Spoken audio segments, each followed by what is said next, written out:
in 1893 in Barcelona, Spain, Joan Miro belonged to a generation faced with the inheritance of the 19th century isms that had liberated painting from its job of depicting recognizable subjects.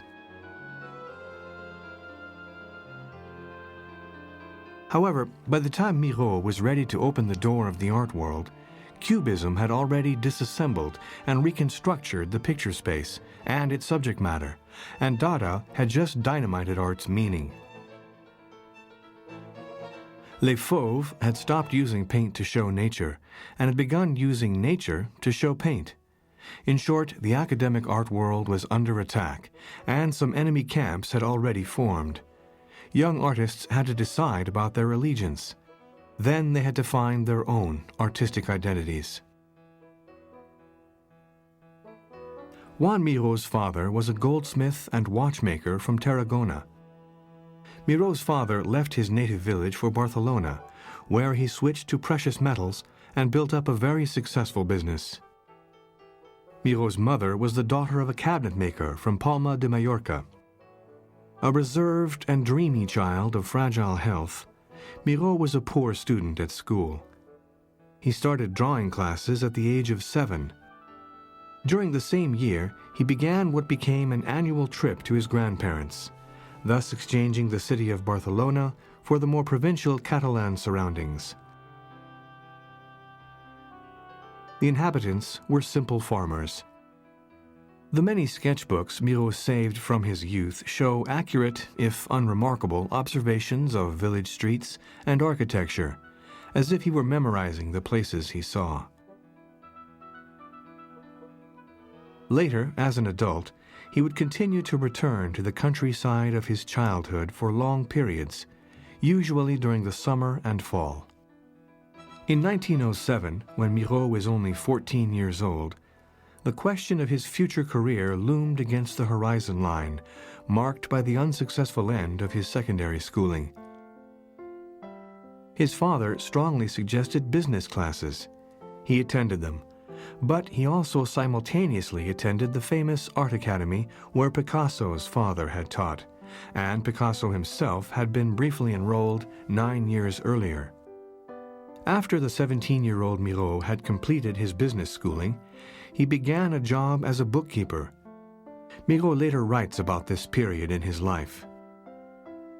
Fights with the family, give up painting to work in an office, catastrophe, do drawings on account books, and I am fired, naturally.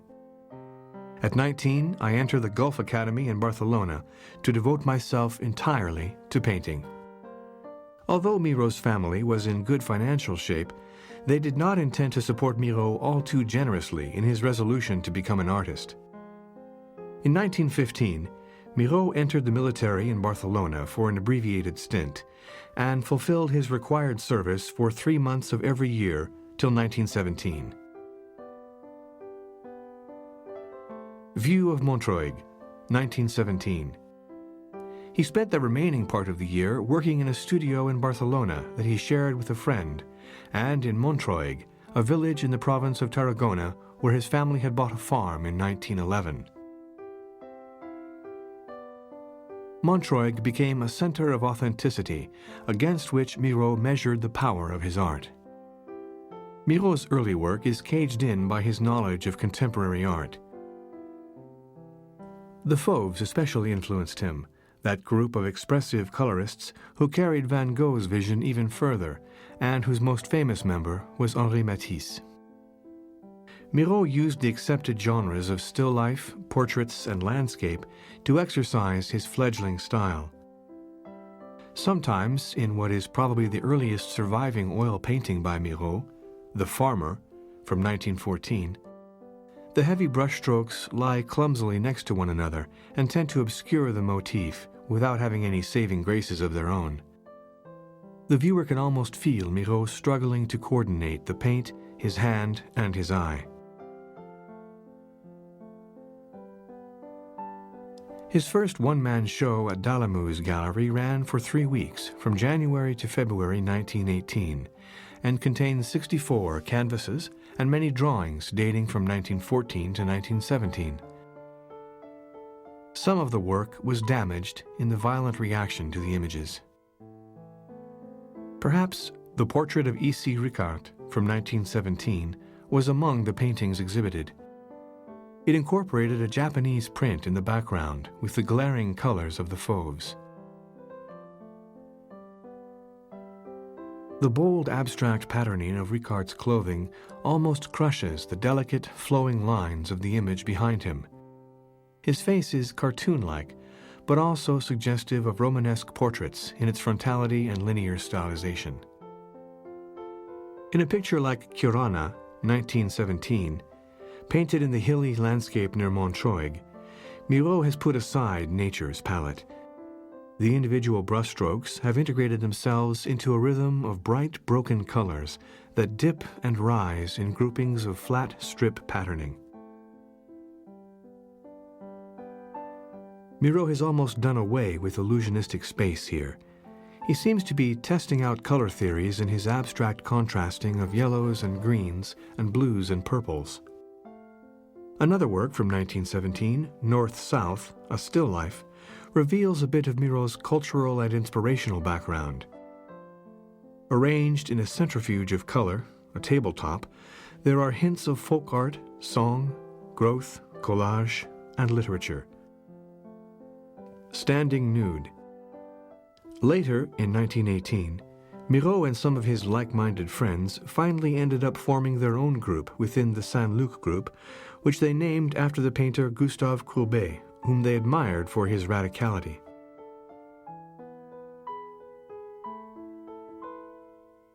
View of a Farm, 1918.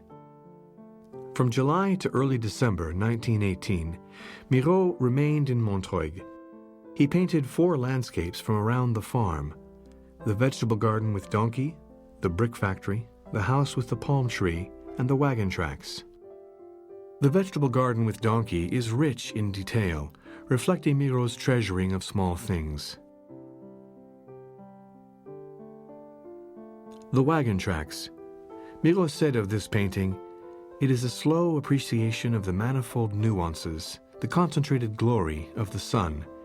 It is a joy to await an understanding of a blade of grass in the countryside.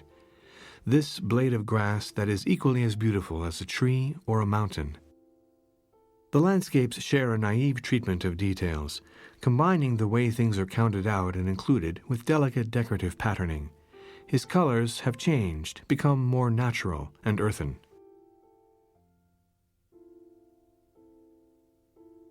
Seated Nude, 1919. The picture's debt to cubism is apparent in the faceted handling of the arms and upper torso.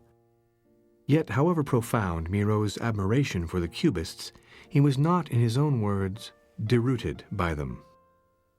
In 1919, Miro painted a puzzling image, a self-portrait, in which he is wearing the same collarless red shirt that Vincente Nubiola has in Miro's portrait of him.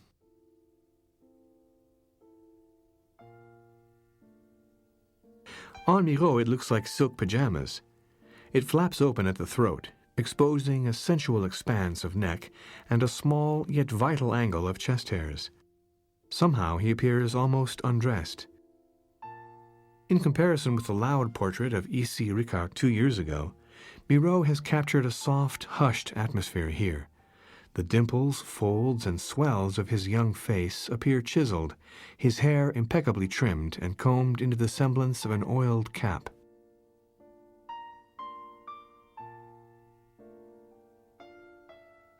Miro did not execute many portraits, and this, apart from a further self-portrait from 1917, is the only painting of him as a young man. It shows the Miro who arrived in Paris in 1920, 27 years old, and determined to grow beyond existing schools of Parisian painting. Perhaps that is what Picasso thought too when he bought the picture that year. A strong contrast between supporting base and things shown is demonstrated by the table Still Life with Rabbit of 1920. While the table and the space around it have been broken down into stylized angular shapes, the rabbit, fish, vegetables, grape leaves, and chicken are quite realistically painted.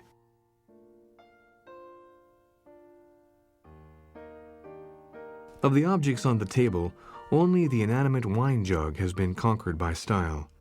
Strangely enough, the animals still look alive, although they are probably meant to be food.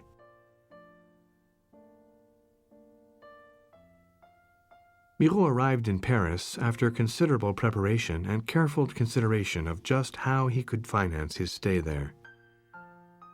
He lived in a hotel run by Catalans, where many Catalan intellectuals stayed. Miro did not have a studio, which didn't matter since he was not able to paint. The city had simply overwhelmed him. In July of 1920, he was back on the farm in Montreuil and began to work inspired by the jolts he had received in Paris. Still, it was the second trip to Paris that actually brought about a change in his work. In 1921, he managed to take over a Paris studio from the Spanish sculptor Pablo Gargalo. In April, Miro had his first exhibition in Paris. It was at the Galerie Licorne, which was known for its avant-garde shows. Not a single picture sold. In a painting like Standing Nude from 1921, Miro has placed the female figure upon a construct of a parallelogram and rhombus, with her left foot resting upon a black rectangle.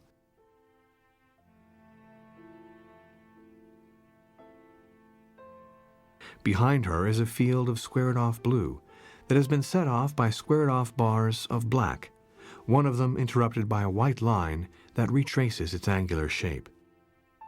Her breasts appear piercing and hard like bullets. At the same time, her frozen gesture and the delineation of her anatomy has a Romanesque quality, such as in the circular kneecap and the partitioning of her body.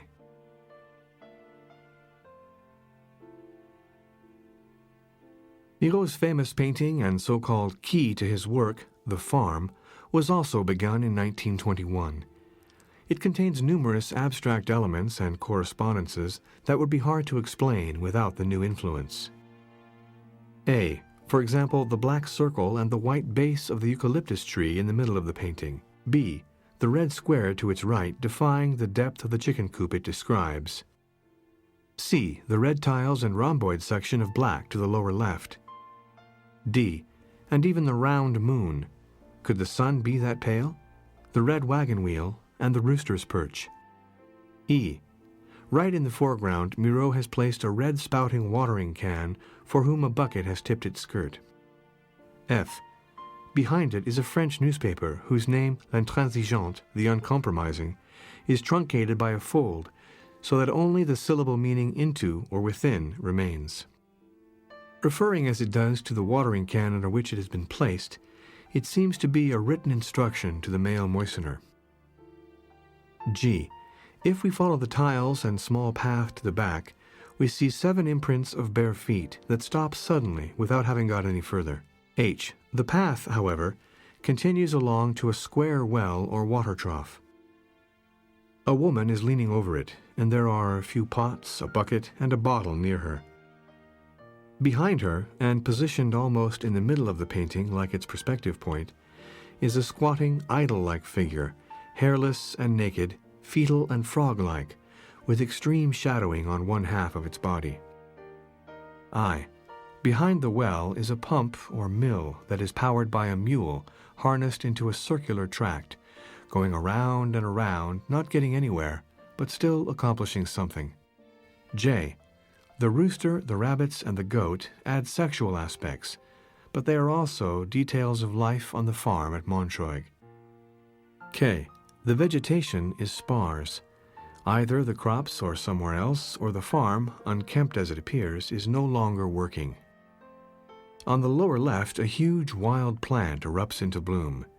It may well be the large type of Algrave cactus that flowers only once every 7 years in a cycle of slow but dramatic fertility. L. The farm is dominated by the light, framing buildings of the chicken coop and stall and the eucalyptus tree in the center. In one sense, it is a highly architectural painting because it is so carefully constructed. Miro reworked the painting many times, bringing it with him to Barcelona and Paris. The Carbide Lamp, 1922. In this picture, Miro drastically reduces the objects to clearly delineated forms arranged against a flat background. While the lamp is slightly shaded, the fruit and grid are composed of lines only. The Ear of Corn, 1922, is a very reduced picture. It reflects Miro's formal interest in linear shapes, as demonstrated in the grains. The Farmer's Wife, 1922. Miro explains the circle next to the cat as an afterthought. I found that during the first stages of painting The Farmer's Wife, I had made the cat too big, and thus disrupted the picture's balance. That is the reason for the double circles and the two angular lines in the foreground. They look symbolic, esoteric, yet they have no fantasy character. A change had been building in Miro's work. From 1923, he began to invent a new cosmos of beings and symbols. In The Tilled Field, it is possible to still identify the farms in Montreuil. Yet the animals, house, fields, and plants have become disquieting presences, stretched, swollen, and barbed, sometimes even into ugliness. A large lizard with a dunce cap becomes a jack-in-the-box that pops out of a pipe in a startling greeting.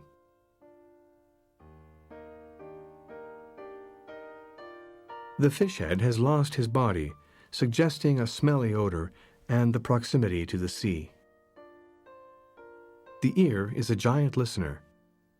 The eye in the crown of the trees sees all. Barbs invite and dispel touch. Miro is showing how he loves his Catalan homeland with his body and its senses, yet the landscape seems ultimately to resist him.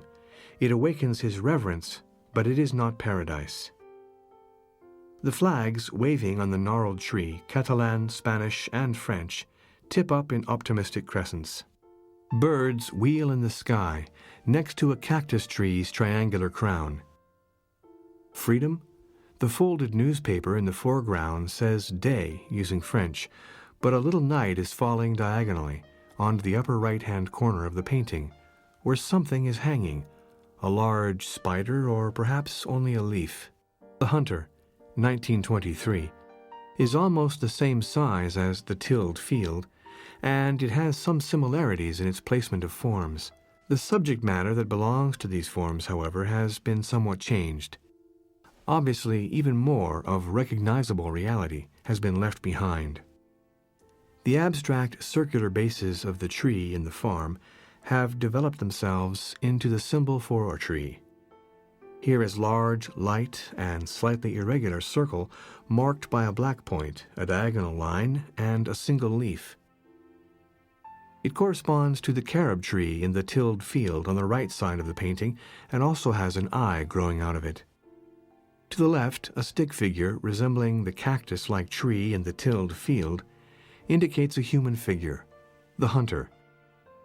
He is wearing the traditional Catalan hat on his head and smoking a pipe. Several small tongues of flame which issue from his pipe and his rifle, as well as the flame next to his yearning heart, give him a passionate aura. The conical rifle that the hunter holds in the middle of the painting corresponds to the chimney of the house in The Tilled Field. The spider leaf object seems to reoccur as a sun egg in the hunter. The fish is larger, but still somehow missing its flesh body. It is made up of a head with tongue, whiskers, an ear and eye, a bowel, a genital, and a tail. These parts of its anatomy are connected by a straight line, much as are the remaining cones, triangles, and circles of the rest of the composition. Maternity, 1924.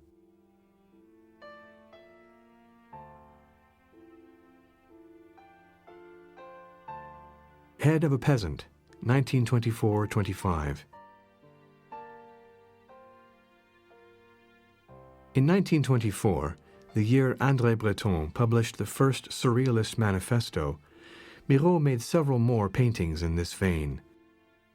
A relatively small canvas, Harlequin's Carnival, which Miro himself illustrated with a poetic text published in 1939 in the magazine Verve, brought this phrase to a climax. It continues the overall distribution of weights and counterweights in the form of amusing, invented creatures celebrating an indoor carnival. A mechanical guitarist plays the music, while the others play games. The characters are beginning to look familiar. An insect jack-in-the-box has popped up out of a trunk. A fish lies on the table. A ladder, flames, stars, leaves, cones, circles, spheres, and lines appear. Siesta, 1925. Here is a depiction of the world lost in significance. The structure of things, form, color, and line, is of supreme importance. Bathing Woman, 1925. In this picture, whose blue background is reminiscent of seascapes, the line takes on an important function. It no longer delineates surrounding frozen forms. It has itself become movement, leading the eye of the observer through the picture. Photo, that is the color of my dreams, 1925. Confrontation with surrealist poets in the years after 1924 played an important role in Miro's creative life. Words and sentences began to people his canvases, an attempt to transcend painting and at the same time link with poetry. Painting, 1925.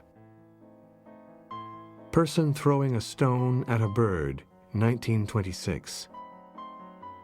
Lines continue to take up the narrative. A fantasy figure throws a stone at a rooster. Lines suggest the arm's momentum, the path of the stone, and the rooster's flight. They direct the readability of the picture. Dog barking at the moon, 1926. The landscapes painted in 1926 show Miro as a colorist. Both colors of the background are deep, forming an effective contrast for the primary colors red, yellow, and blue. Landscape, The Hare, 1927. In 1927, Miro moved into a studio near Jean Arp, Max Ernst, Paul Eluard, and René Magritte. Particularly Arp influenced Miro with his undulating silhouettes and the organic forms of its figures. The hare in this picture is one example of this influence. During a trip to the Netherlands, Miro visited the museums in Amsterdam, where he particularly admired the old masters of the 17th century. He bought a series of picture postcards of these paintings, which he took to Paris with him and used as a starting point for the series of Dutch interiors of 1928.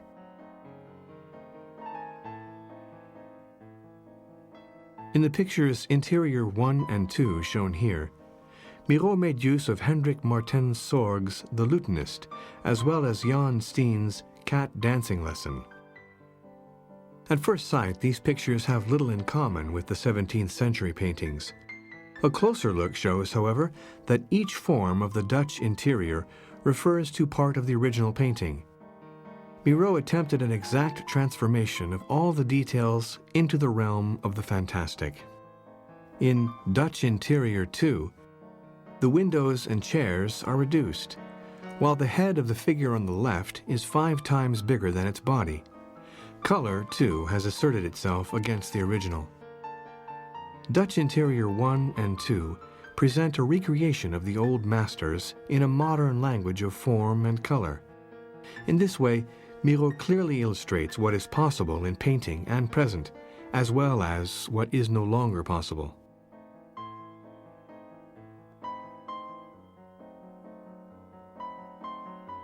The Potato, 1928. In 1928 and 1929, Miro painted several metamorphoses of existing female portraits, using two-dimensional sources of inspiration. Perhaps he only had eyes for one woman in real life. In October 1929, Joan Miro was married to Pilar Juncosa in Palma de Mallorca. 9 months later, in July 1930, his first and only child was born in Barcelona, a daughter whom he gave the name of his sister and mother, Dolores. Portrait of Mrs. Mills in 1750, after Constable, 1929. This portrait is one of a series of imaginary portraits done according to historical portraits. As with Dutch interiors, Miro transforms them into his own fantastic form and language. In a painting of 1929, he chose a Spanish advertisement for a German diesel motor to create Queen Louisa of Prussia. The general shape of the motor resembled an upright female figure with protuberant breasts, a long skirt, and a very small head. She has been placed upon a canvas vibrant with contrasting colors, arranged in an exceedingly spare and unusually spatial situation. With a wife and child, Parisian life had become decidedly more difficult and more expensive. In Barcelona, Miro and his family lived in his childhood home, with trips to Montreuil and occasionally to Paris. The art market was suffering badly from the world economic crisis, and by 1932, Miro's Parisian gallerist Pierre Loeb could no longer buy or sell all of his paintings. By returning to his mother's house in Barcelona, his father having died in 1926, he could at least better his financial state somewhat. Although his work of the 30s was all less anecdotal, with a broader, simpler vocabulary of signs, Miro remains obligingly readable. For example, Painting of 1933 has made the collaged objects into little creatures that correspond to the original illustration of tools roughly in shape, but not in meaning. Painting, June 13, 1933. This picture, Composition, 1933, belongs to a series of large format paintings produced from paper collages. The cut-out collage parts were transformed by Miro into bright colors.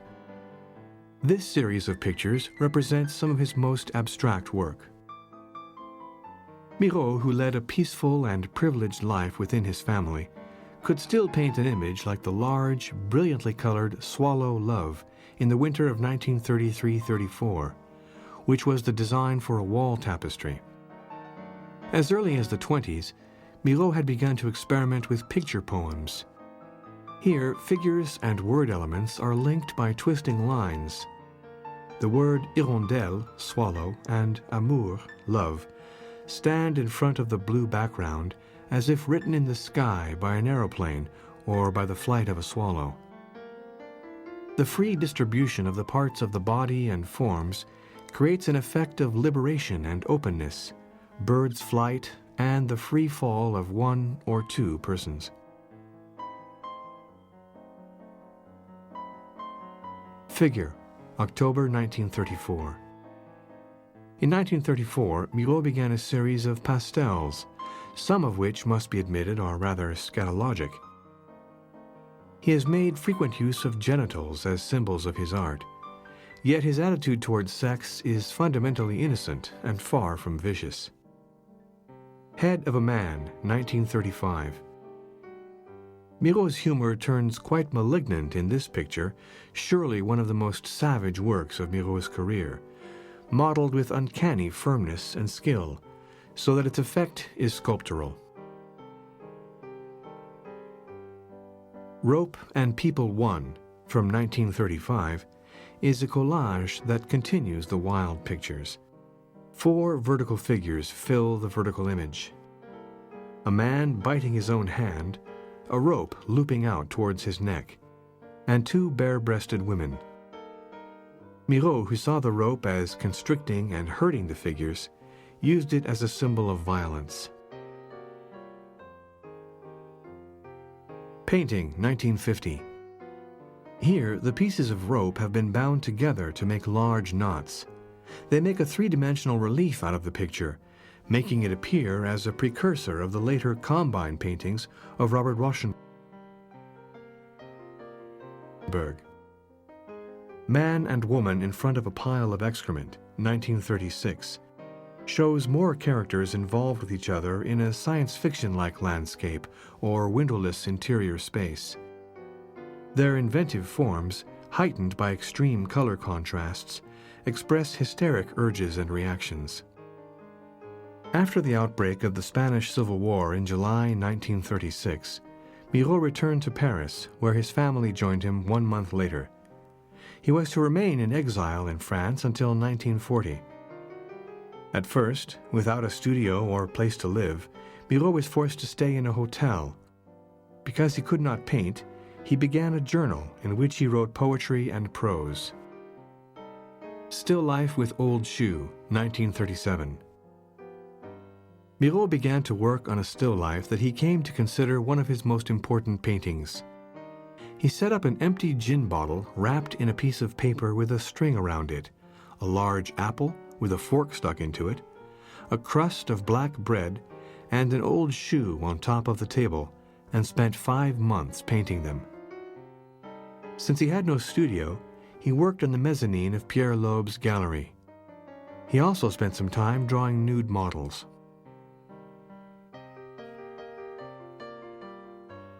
Help Spain, 1937. This poster was designed by Miro in support of the Spanish struggle for freedom. The figure clenches its hand to form a huge fist, crude strength against the enemies of liberty.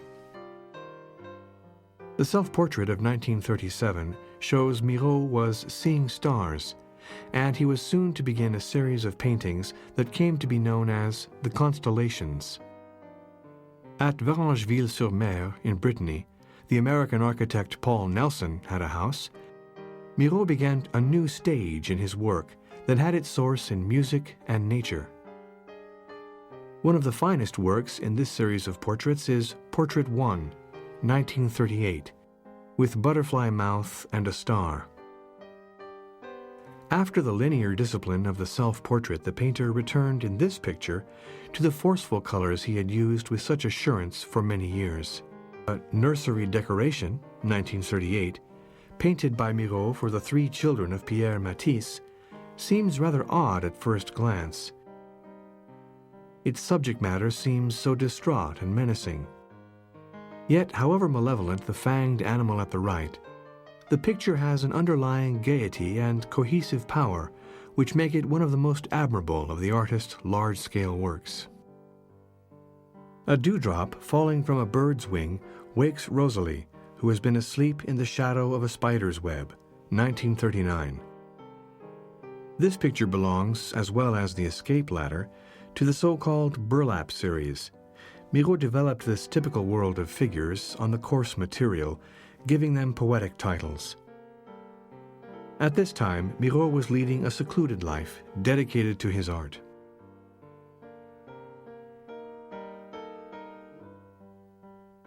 The escape ladder, 1939, is a motif which can be repeatedly found in Miro's work.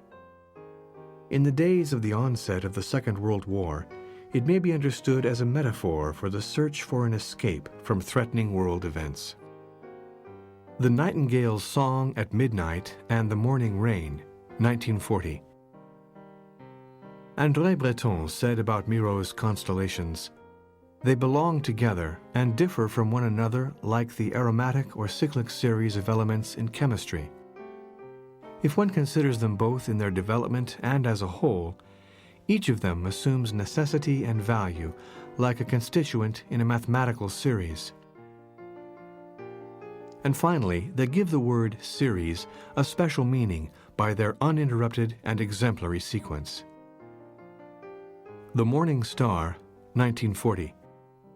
Just before the Germans occupied France, it was possible for Miro to flee and regain the comparative safety of his mother country. He continued working on gouaches in Palma and Montreuil.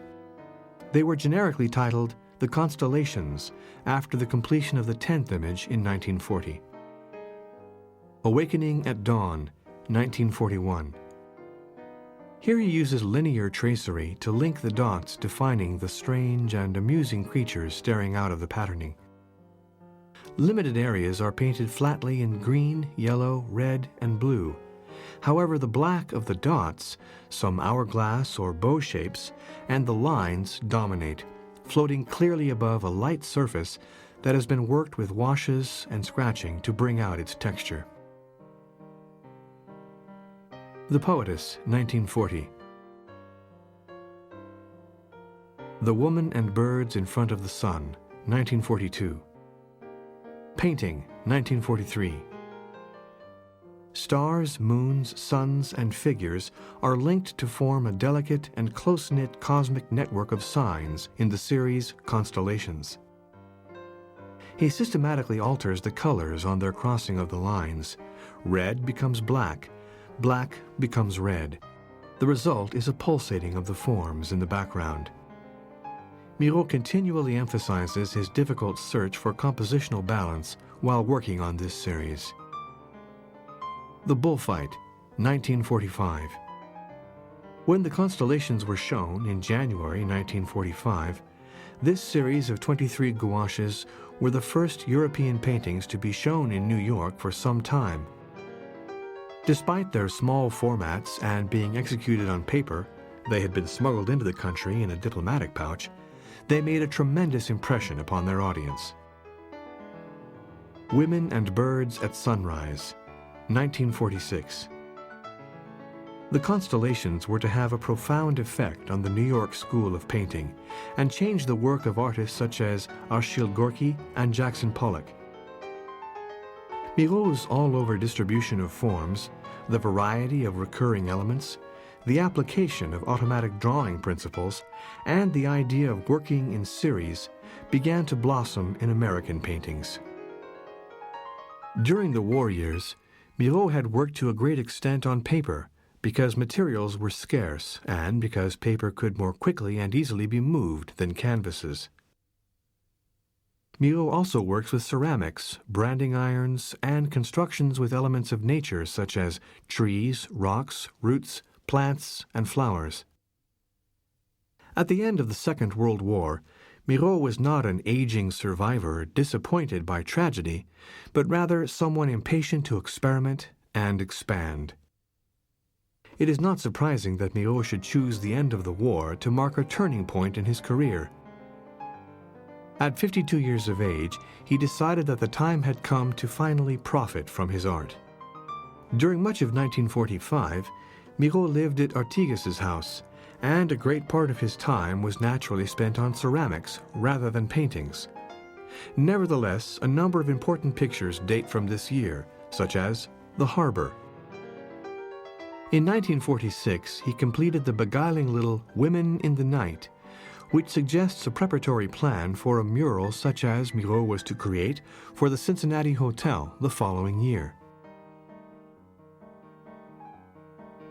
At the end of 1946, Miro finished The Woman and a Little Girl in Front of the Sun, a picture in which we are made fully aware of that strange interplay between careful definition and casual effects, which occurs in so many of the painter's works of recent years. The two central figures are concisely outlined against a pearly ground. Then, at the right, there is a dark form, suggesting a man with a sombrero, which, in its uncalculated spontaneity, puts one in mind of finger painting. At the bottom left, a white splotch of heavy pigment adds an impulsive liveliness to the image as a whole. The workings of Miro's imaginative processes are mysterious and unpredictable. In 1947, Miro traveled to the United States for the first time because his gallerist Pierre Matisse had secured a commission for him to execute a wall painting for the new Terrace Plaza Hotel in Cincinnati. A huge painting was needed, 10 feet by 33 feet, and Miro worked on it for 9 months in New York before it was shown there and then transported to the hotel for installation. Painted on a soft blue background, the mural was to become a virtual anthology of the forms, mostly in red, yellow, green, and black, by which Miro had been engrossed for some time.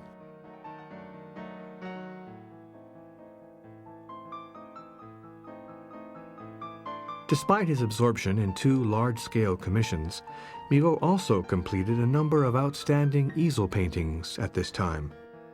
Among them are the superbly luminous and poetic Red Sun, 1948.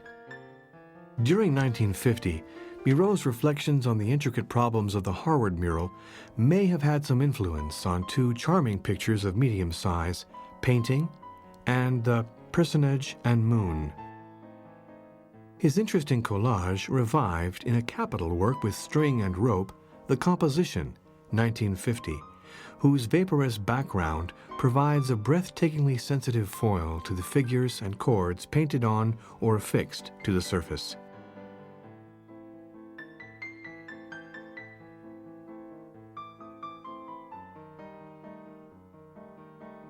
Woman in Front of the Sun, 1950. Of course, the influence of the constellations was not untouched by the success of a major one-man exhibition of Miro's paintings in the Museum of Modern Art in 1941. Ladders Cross the Blue Sky in a Wheel of Fire, 1953. Despite the war, it had been possible to mount the large show by using works from American collections. The catalog mentions paintings, drawings, collages, objects, rugs, a tapestry, and etchings. It lists Miro's contribution to stage design and book illustration, his prints, exhibitions of his work, and a bibliography of articles about him. Although Miro could not go to New York himself, he had arrived there.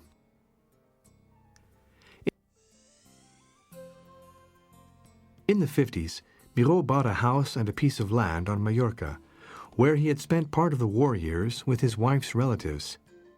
He commissioned his friend, the architect Joseph Louis Serre, to build him the large studio he wanted.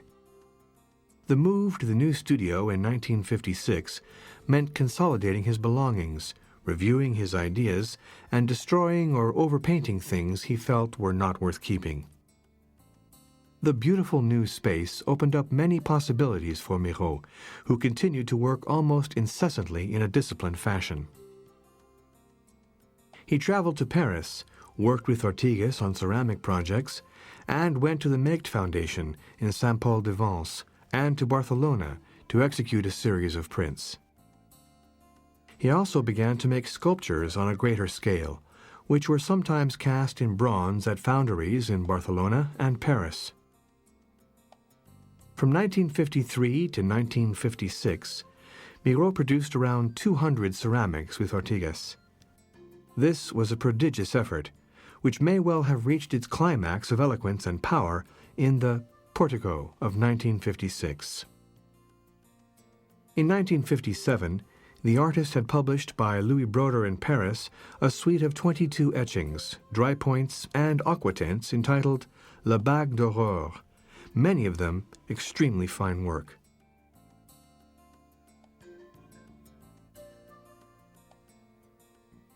Then for a long time he was preoccupied with making woodcuts for Paul Eluard's book of poems, À toute épreuve, originally published without illustrations.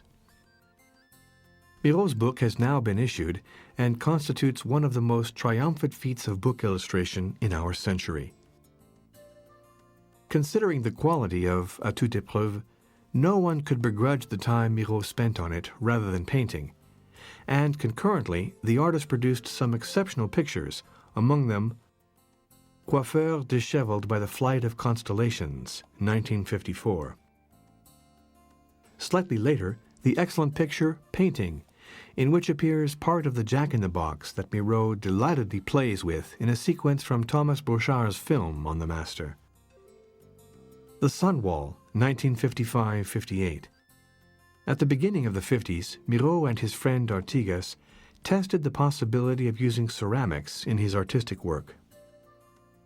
In 1955, Miro was commissioned to design 2 long walls outside the newly built UNESCO building in Paris. As a contrast to the concrete architecture around them, he designed 2 ceramic walls in intensive colors.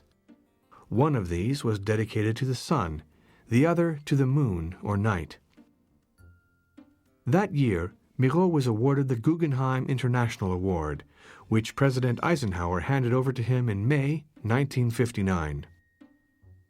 During the early 60s, Miro's paintings became emptier again, to the point where they resembled some of his work from 1925, when he executed almost monochromatic canvases with only a few emphatic accents.